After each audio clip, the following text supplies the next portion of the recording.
మీరు కాని దానిని మీరు ఎక్కడా చూడలేరు. తన చేత చూడబడ్డదంటేనే అది చూడబడేది తానైతేనే తానైతేనే చూడబడుతుంది.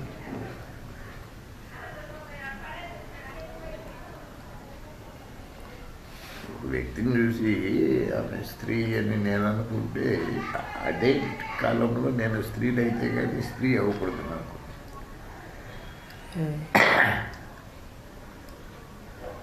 అలాగండి.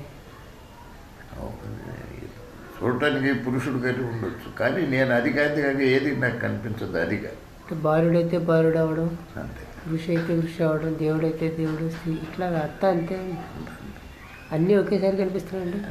అప్పుడు కూడా అన్నిగా అన్నీ అయితేనే కానీ అన్నీ తనుకోకూడదు అవ్వాలన్నమాట అండి. వేరే మార్గం అదే అక్కడ క్వశ్చనే లేదు.